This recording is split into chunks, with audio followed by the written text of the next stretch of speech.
நோவா விசுவாசத்தினால் உண்டாகிற அந்த நீதியை சுதந்திரிப்பதற்காக அப்படின்னு இருக்கு. அப்படின்னா என்னென்னா, அவன் அடுத்து வரப்போகிறதான மிக முக்கியமான சுதந்திரம்னா, அடுத்து அவன் வேலைக்கு வெளியே வந்து உலகத்தை அவன் சுதந்திரிக்கணும். விசுவாசம் உண்டாகும் நீதினா அது இன்னும் கொஞ்சம் இதையெல்லாம் சுதந்திரிவாளி ஆனான் இருக்கு. ஸோ அந்த சக்ஸஸ் அவன் அடைவதற்கு சில காரியங்களை செய்ய வேண்டி இருக்கிறது என்று சொல்லி நாம் பார்க்கிறோம். இப்போது இந்த காரியத்தை வாசிக்கும் பொழுது இதே காலகட்டத்தில் தான் நாமளும் இருக்கிறோம். நோவாவுடைய காலகட்டத்தை போல தான் இப்போ இருக்கிறோம் ஸ்பிரிச்சுவலி.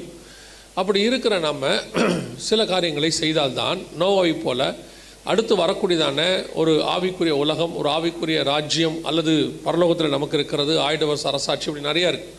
இதை நாம் சுதந்திரிக்கணும். நாம் ஏதோ இந்த பூமியில் இந்த வாழ்க்கையை வாழ்ந்து போகிறதுக்காக கர்த்தர் நம்மளை அழைத்திருக்கிறார். இதுதான் நம்முடைய டெஸ்டினேஷன் அல்லது முடிவு என்று நீங்கள் நினைப்பீர்களானால், பவுல் சொல்லுகிறார், இம்மைக்காக மாத்திரம் நாம் அதை தேடுகிறவர்களாக இருந்தால் நாம் எப்படிப்பட்டவங்களாக இருப்போமா?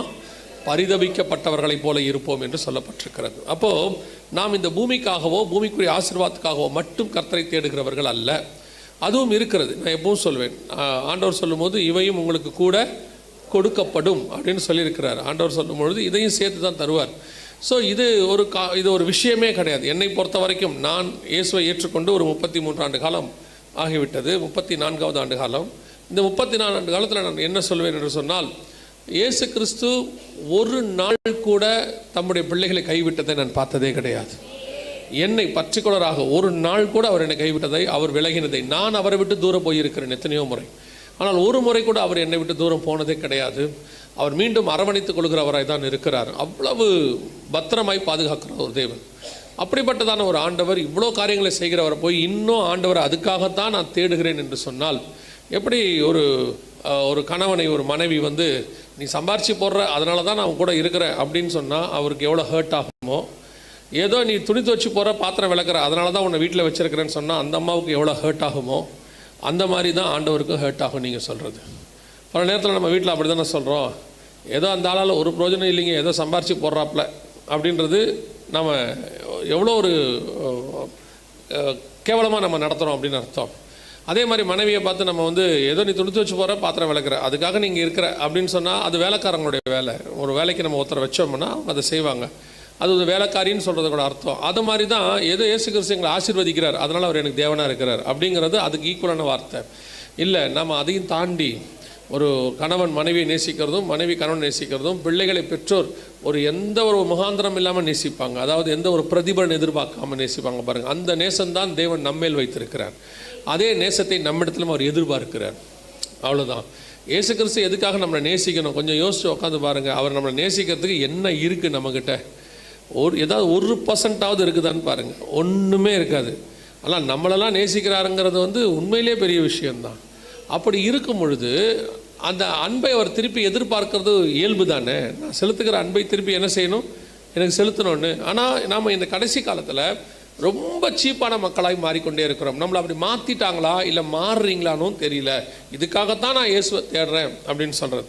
அப்போ ஆண்டவர் ஒரு நோக்கத்தோடு கூட தான் ஒரு காரியத்தையும் செய்கிறார் என்று சொல்லி பார்க்கிறோம். இந்த இடத்துல இந்த வசனத்தை வாசித்த போது 7வது வசனத்தில் நோவா பயபக்தி உள்ளவனாகி தன் குடும்பத்தை ரட்சிப்பதற்கு வேலையை உண்டு பண்ணினான் அப்படின்னு சொல்லி பார்க்கிறோம். ஆனால் கர்த்தருடைய திட்டம் அது மட்டுமல்ல, அதுவும் கர்த்தருடைய திட்டத்தில் இருக்கிறது அந்த இடத்துல. ஆனால் கர்த்தருடைய திட்டத்தில் அது மட்டும் இல்லை, இன்னும் சில காரியங்களும் இருக்கிறது. இப்போ 3 மிக முக்கியமான விஷயங்களை பேழைக்குள்ளே கர்த்தர் செய்கிறார். பேழைக்குள்ளே வைக்க சொல்கிறார் ஆண்டவர் 3.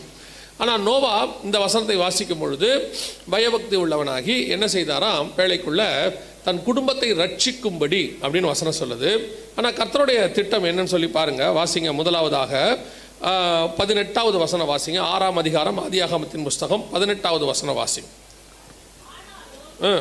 நீ பேழைக்கு ஆனாலும் உன்னுடனே உன் உடன்படிக்கையை ஏற்படுத்துவேன், நீயும் உன்னோடு கூட உன் குமாரரும் உன் மனைவியும் உன் குமாரரின் மனைவிகளும் வேலைக்குள் பிரவேசியுங்கள். முதலாவதாக தேவனுடைய திட்டம் ஃபர்ஸ்ட் வேலைக்குள்ளே இருக்க வேண்டியது யார் அப்படின்னு பார்த்தீங்கன்னா, நோவாவும் அவன் குமாரரும் அவன் மனைவியும் அவன் குமாரன் மனைவிகளும் அப்படின்னு இருக்கிறது.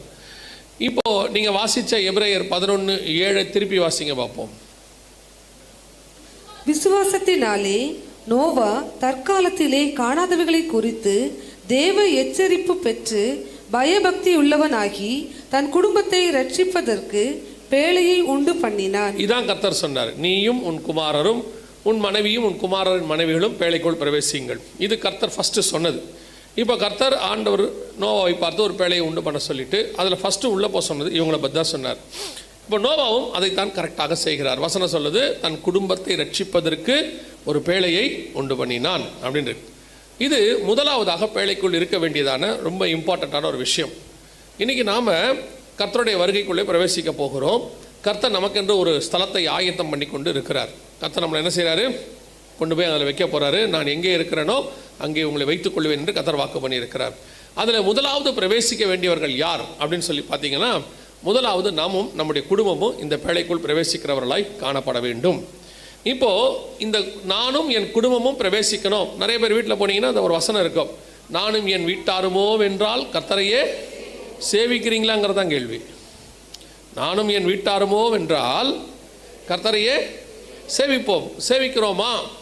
இன்றைக்கி கிறிஸ்தவ குடும்பங்களை பற்றி மட்டும்தான் நான் பேசுகிறேன். இன்றைக்கி கிறிஸ்தவ குடும்பங்களில் எத்தனை குடும்பம் சொல்ல முடியும், 100% நாங்கள் வருகையில் போவோம், நானும் என் குடும்பமும் என் பிள்ளைகளும் நாங்கள் கண்டிப்பாக போவோம் அப்படிங்கிற ஒரு நிச்சயம் எத்தனை பேருக்கு இருக்கிறதுன்றது பார்க்கணும்.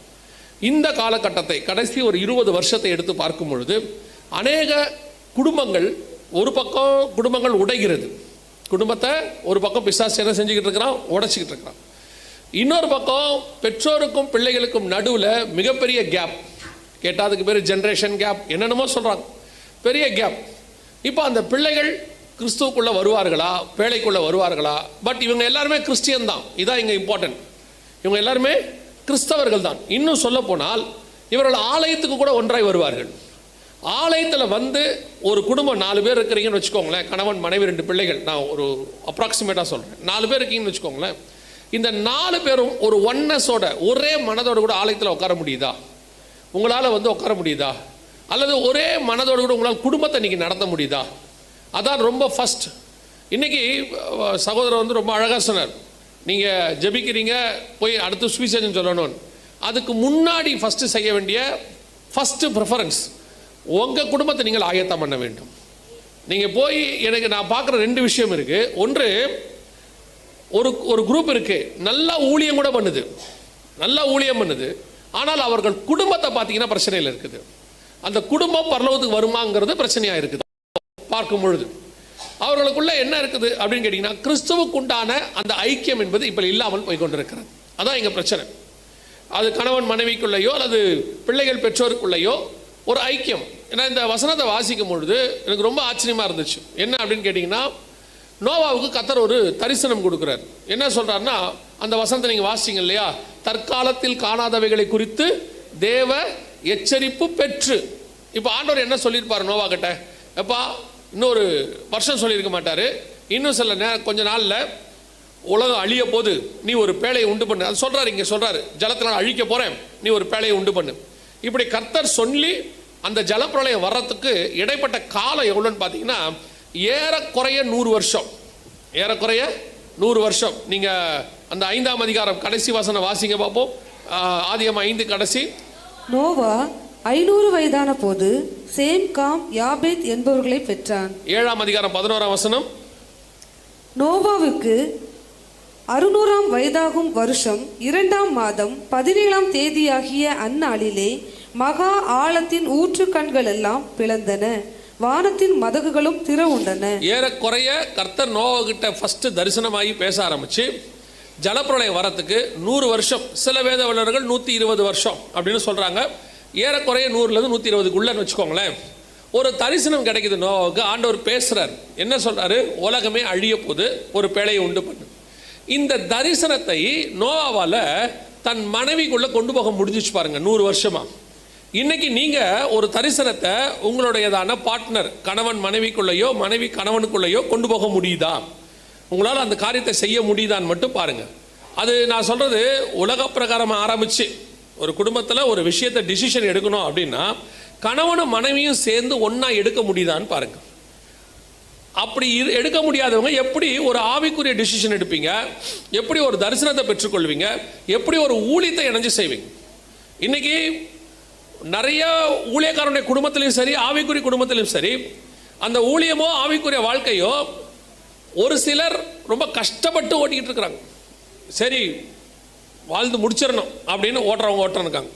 இன்னொரு சிலர் முடியவே இல்லை, தரிசனத்தை விட்டு போனவங்களா இருக்கிறாங்க. சரி விட்டுங்க, முடியாது அப்படின்னு சொல்லி ஊழியமே போச்சு, தரிசனமே போச்சு நிறைய பேருக்கு. காரணம் என்ன? கர்த்தர் தான் உங்களோடு கூட பேசுகிறார், கர்த்தர் தான் ஒரு காரியத்தை சொல்றாரு. அதை ஏன் உங்களால உங்க பார்ட்னர்கிட்ட கொண்டு போக முடியல அப்படின்னா என்ன அர்த்தம்?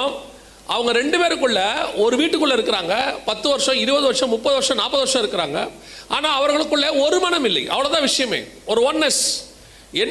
இந்த விஷயத்தை கர்த்தர் சொல்றாரு, இது கர்த்தர் சொல்வார் இவங்களால புரிஞ்சிக்கவே முடியல. அவர்கள் ஒரே மாம்சமா இருப்பார்கள்னு வசனம் மட்டும் சொல்லுது. நாமளும் அப்படிதான் ஒரு உறுதிமொழி கொடுத்து வரோம். அப்படி கொண்டு வரும் பொழுது நம்மளால என்ன செய்ய முடியல? நம்ம மூளை சொல்றத கால் செய்து, மூளை சொல்றத கை செய்து, கண்ணில் தண்ணி வந்து ஆட்டோமேட்டிக்காக கை போய் தொடைக்குது. இதுக்கு சென்டராக இருந்து மூளை ஒரு ஐடியா கொடுக்குது, போய் தொடன்னு சொல்லி. இப்போ கண்ணு கேட்கல, நீ எனக்கு வந்து தொடன்னு சொல்ல. அப்போ ஒரே மாம்சம்னா என்ன? இங்கே நடக்கிறோம், இங்கே நடக்கும், ஒரு அந்த ஒன்னஸ் வருது பாருங்களேன். அப்படி தேவனுடைய திட்டத்திலேயோ அல்லது உலக பிரகாரமாக கர்த்தர் கொடுக்குற ஆலோசனையிலையோ உங்களால் ஒருமனப்பட்டு செயல்பட முடியுதா? ஒன்று டாமினேஷன் இருக்கு. என்ன டாமினேஷன் இருக்கு? நான் தான் செய்வேன் இப்படிதான் அப்படின்னு. இல்லையா, முடியாதுன்னு அப்படியே பிரிவினை இருக்கு. இங்க என்ன இல்லை அப்படின்னு சொல்லி கேட்டீங்கன்னு சொன்னா அதை ஷேர் பண்ணி அதை எப்படி கொண்டு போகணும் அப்படிங்கிறதான அந்த ஒன்னஸ் இங்க இல்லை. நோவாக்குள்ள ஒரு பெரிய தரிசனம் யோசிச்சு பாருங்க, எவ்வளவு பெரிய தரிசனம் பாருங்க.